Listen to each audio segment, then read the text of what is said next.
திரைப்படங்களில் வரும் அரசியல் காட்சிதான் உன் அரசியல் அறிவு என்றால் உன் அரசியல் அறிவு என் கால் செருப்பிற்கு சமம். படித்ததில் பிடித்தது. அடடே வாப்பா சோனையா, என்ன நல்லா இருக்கியா? ஆனா உங்களுக்கு ஃபர்ஸ்ட் அண்ட் லாஸ்ட் வார்னிங் தரேன் சரிங்களா? இந்த மாதிரி விஜய் பத்தி தப்பா போடாதீங்க வீடியோ சரிங்களா? உங்களுக்கு ஃபர்ஸ்ட் அண்ட் லாஸ்ட் வார்னிங் சரிங்களா?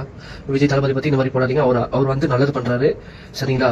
எல்லாம் நீ இருக்கிறதுமே இருக்க மாட்டேன் சரியா? அங்கே கொண்டு பொறிச்சிட வந்தா என்னப்பா சண்டைக்கு வர மாதிரி? நீ வேணா சண்டைக்கு வாடா, நீ வேணா சண்டைக்கு வாடா, வந்து வாடா. டிவிக்கு எம்எல்ஏ பத்தி தப்பா மினிஸ்டர் பத்தி வீடியோ நீ போட்ட. ஏண்டா அவரு வந்திருக்காரு, நான் மக்கள் நல்லா பண்ண. நீ யாரா? நீ எடுத்து பிஜேபி கண்டென்ட் வீடியோ போடுறியா? நீ எங்க விடுறா? நீ உன்னை வெட்டிடுறா.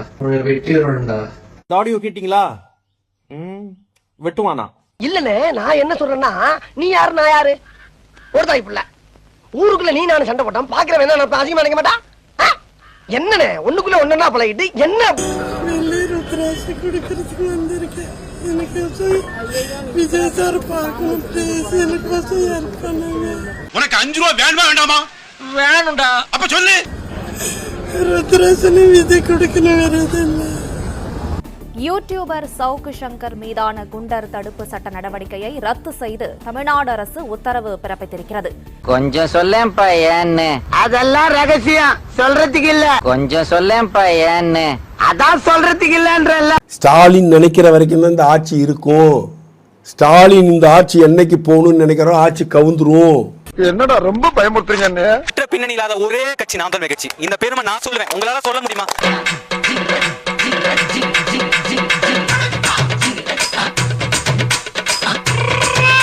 காட்டுறத வந்து சிரிக்காம பாக்கணும் சரியா?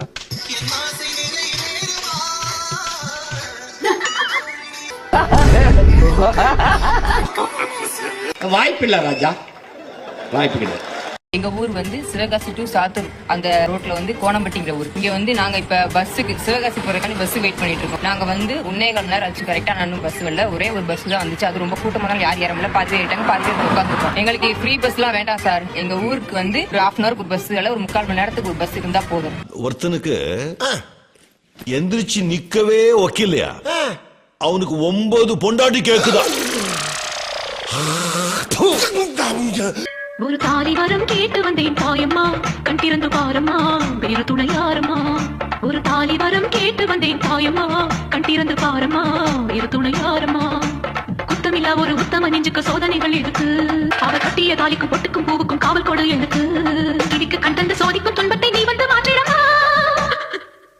மடியேந்தி பிச்சை கேட்கிறேன் அம்மா, மறுவாடு உன்னை கேட்கிறேன். டிவிக்கு பத்தியோ இல்ல பொலிட்டிக்கல் ரிலேட்டடாவே என்ன ஒரு வீடியோஸ் போட்டாலும் இந்த டிவிக்கு வல்கர் வாரியர்ஸ் இருக்காங்கல்ல, இவனுங்க வந்து ஒரு 5-6 ஃபேக் ஐடியா கிரியேட் பண்ணிக்குவாங்க.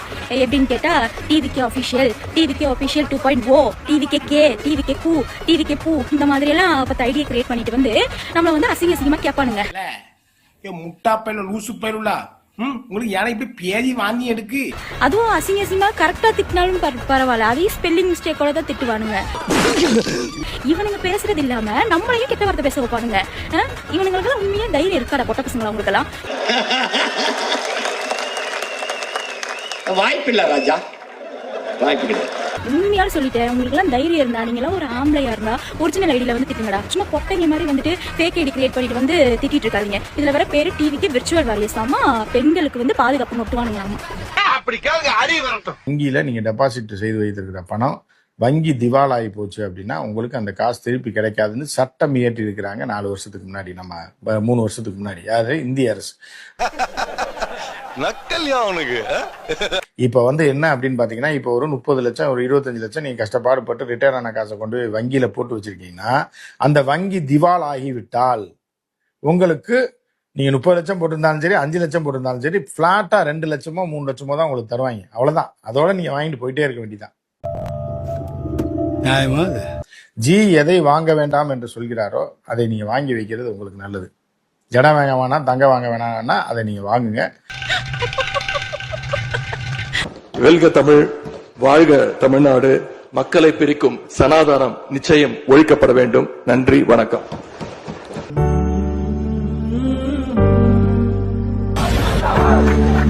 இந்த வீடியோல இருக்க போல இவருக்கு இதுவும் வேண்டும், இதற்கு மேலையும் வேண்டும். சரிங்களா? இவர் பேசின பேச்சுக்கு இதையும் கொடுங்க, இது மேலையும் கொடுங்க. இப்படி நிறைய பேர் பேசுறீங்க. மக்களை பிரிக்கும் சாதாரண சக்தியை ஒழிப்போம் அப்படின்னு பேசியிருந்தார். சரிங்களா? மக்களை பிரிக்கிற, நீ மக்களை மேல கீழே வச்சு பாக்குற, நீ வேற நான் வேறன்னு வச்சு பாக்குற அப்படின்னா இதை நாங்க ஒழிப்போம் அப்படின்னு உதயநிதி பேசியிருக்காரு. நானும் அதை பேசுவேன், நீங்களும் அதை பேச வேண்டும். தமிழகத்தில் இருக்கிறீர்கள், இந்தியாவில் இருக்கிறீர்கள், நீங்களும் அதை பேச வேண்டும். தவிர்க்க முடியாத தருணங்கள்ல இந்த மாதிரி அதிரடி முடிவு எடுத்துதான் ஆகணும். உதயநிதி அப்படி பேசினாருன்ட்டு வெளி மாநிலத்துல ஒருத்தன் நம்ம முன்னாள் தமிழக முதலமைச்சர், துணை முதலமைச்சர் அப்படி பண்றான் அப்படின்னா அதுக்கு ஆதரிக்கிறது மிகவும் பெரிய குற்றம். சரிங்களா? உதயநிதி அவர்களை காப்பாற்ற உதயநிதி இருக்கிறார், அவருடைய தகப்பன் இருக்கிறார், அவருடைய பிள்ளை இருக்கிறார், அவருடைய குடும்பம் இருக்கிறது. ஆனா நம்மை காப்பாற்ற, நம்முடைய மக்களை காப்பாற்ற யார் இருக்கிறார்கள்? உன்னை நம்பலாமாடா? என்ன மச்சான் இப்படி கேட்ட? நம்பிக்கை தாண்டா வாழ்க்கைய. தாயின் பாதுகாப்புல இருக்கக்கூடிய ஒரு குழந்தை கிளுகிழப்பு ஆட்டி விளையாட்டு காமிக்கிற ஒரு ஆளை பார்த்து நிச்சயம் மயங்கும், மகிழ்ச்சி அடையும். தாயிட்ட இருந்து தாவி அந்த கிளுகிழப்பு ஆட்டுறவங்க கிட்ட போய் கொஞ்ச நேரம் போய் உட்கார்ந்துக்கும். தாய் கிட்டதான் மீண்டும் திரும்பி வரும். அது மாதிரி இப்ப கவர்ச்சி மாயாஜாலத்தை காட்டி மக்களை சிலர் ஈர்த்திருக்கிறாங்க. இந்த கவர்ச்சி மக்களுடைய கஷ்டத்தை போக்காது, அடிப்படை படிகளை நிறைவேற்றாது, எந்த பிரச்சனைக்கும் அது தீர்வு காணாது. எனவே தாயுடைய அன்புக்கு ஈடாக எதுவும் இல்லை அப்படிங்கறத அந்த குழந்தை மீண்டும் உணர்ந்து தமிழ்நாட்டுக்கு தாயாக இருக்கக்கூடிய நம்முடைய கழகத்தை, நம்முடைய தலைவரை நோக்கி நிச்சயம் அந்த குழந்தை விரைவில் வரும். நம்முடைய தலைவர் அவர்கள் சொன்னது போல சூரியன் ஒருபோதும் மறையாது, அது மறுபடியும் உதிக்கும். அதன் ஒளியில தமிழ்நாடு மீண்டும் செழிக்கும். இந்த விஷயத்தை போய் நான் வெளியே சொன்னா என் நிலைமை யோசிச்சு பாடுறா.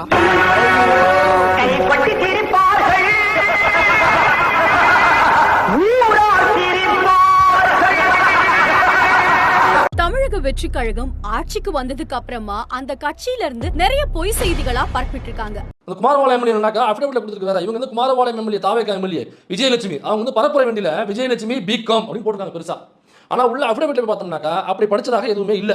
அவங்க வந்து 12ஆம் வகுப்பு வரை படிச்சதுக்கான விஷயத்தை தான் வந்து அஃபிடவிட்ல கொடுத்துருக்காங்க. அடுத்ததான் அந்த கனிமொழி சந்தோஷ்னு ஒருத்தவங்க ஜோசி பாக்குறவங்க, அவங்களோட சர்டிஃபிகேட் என்னன்னாக்கா டாக்டர் கனிமொழி சந்தோஷ்னு போட்டுருக்கு. டாக்டர் நல்லா நினைச்சிட்டாங்கனாக்கா எம்பிபிஎஸ் படிச்சு நினைச்சிட்டாங்க. இல்ல எனக்கா சேஃபா இருக்காங்க, டாக்டர் போட்டிருக்காங்க, அப்போ அவங்க எம்பிபிஎஸ் இருக்க முடியும் அப்படின்னு பல பேர் நினைச்சிட்டு இருக்காங்க. அப்படி இல்லை. இவங்க வாங்கின டாக்டர் அப்படிங்கிறது என்னன்னா, இவங்க இந்த அஸ்ட்ராலஜி பார்க்கறதுல டாக்டர், அப்போ இவங்க பிஹெச்டி முடிக்கல, எம்பிபிஎஸ் முடிக்கல. அவங்க ஏதோ ஒரு யூனிவர்சிட்டி, இன்டர்நேஷனல் ஃபேஸ் யூனிவர்சிட்டின்னு எங்கேயோ ஒன்று கொடுத்துருக்காங்க, டாக்டர் ஆஃப் அஸ்ட்ராலஜி அப்படின்னு எங்கேயோ ஒரு அவார்டு மாதிரி ஒன்று கொடுத்துருக்காங்க போல இருக்கு. அதாவது இவங்க படிச்சு தான் வாங்கினாங்களா 6 மாசம் கோர்ஸா? எனக்கு அஸ்ட்ராலஜிங்கிறது ஜோசியம் பார்க்கறது, சாதனம் பார்க்கறது, அதுல என்ன டாக்டர்? எனக்கு ஜோசியம் ஜாதகங்கிறது போய் புரட்டு, காசை படிக்கிறதுக்கான வழி, மக்களை ஏமாத்தி அவங்க தலையில முளகா அரைச்சு அவங்க பாக்கெட்ல உள்ள காசை போடுறதா ஜோசியம் சாதகங்கிறது. அதுல என்ன டாக்டர்? ஒரு சின்ன பேச்சை கேட்டு எவ்வளவு பெரிய ரவுடி கிட்ட மாட்டிக்கிட்டேன். அதே மாதிரி பாத்தீங்கன்னாக்கா எம்பிஏ படிச்சதா தாம்பரம் தாவேகா எம்எல்ஏ சரத்குமார், அவர் வந்து எம்பிஏ படிச்சதா சொல்றாப்ல. ஆனா அவரோட அஃபிடவிட்ல பார்த்தோம்னாக்கா எம்பிஏ படிச்ச தகவல் இல்ல. அவரோட அஃபிடவிட்ல எனது கல்வி தகுதி வருமானு போட்டுக்கிற இடத்துல பிபிஏ அப்படி தான் போட்டுருக்காரு, எம்பிஏ இல்ல. ஆனா எம்பிஏன்னு போட்டுக்கிறாரு. ஆனா பிபிஏவும் பாத்தீங்கன்னா எம்எம் ஜெயின் காலேஜ் இருக்கு. அந்த எம்எம் ஜெயின் காலேஜ் எங்க இருந்து பார்த்தோம்னாக்கா எம்எம் ஜெயின் காலேஜ் கிடையாது, ஏஎம் ஜெயின் காலேஜ் இருக்கு, எம்எம் ஜெயின் காலேஜ் கிடையாது. சரி சரி சரி, அண்ணன் பிரில்லியன்ட் பிரசங்கம் பண்ணாத. ஒரே கேள்விதான் தாய்மார்களே, இந்த உணர்வு இந்த மனசுல எல்லாருக்கும் இருந்திருக்கும். எவனோ ஒரு நடிகன் வந்து மத்தவெல்லாம் கட்சி ஆரம்பிச்சுட்டு அதுக்கப்புறம் வீட்டுக்குள்ள வந்திருப்பா, நான் உங்க வீட்டுக்குள்ள வந்துட்டு தான் நான் கட்சி ஆரம்பிச்சேன்னு டைலாக் அடிச்சா அதற்கு நம்பி உங்களுடைய வாக்கை செலுத்தினீர்களே. அவன் உங்க வீட்டுக்குள்ள வரும்போது புரட்சியாளனா வந்தானா, கூத்தாடியாக வந்தான்.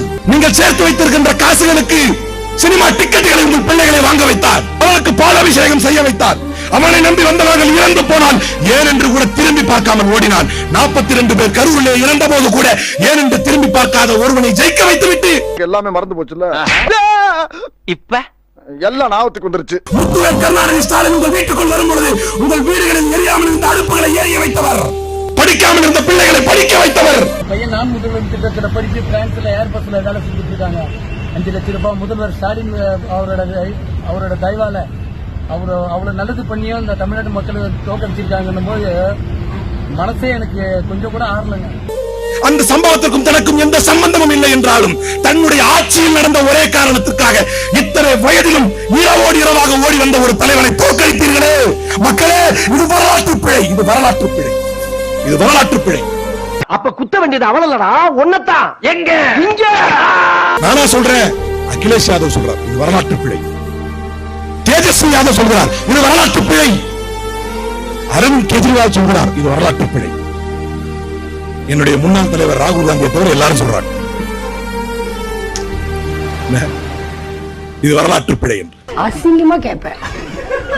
ரொம்ப பச்சையா இருக்கும். கொஞ்சம் தவறிட்ட சேப்பாக்கத்துல எல்லா போக்கஸ் அவங்க அப்பா மேல இருந்துச்சு. அடுத்தது வச்சுக்கலாம்.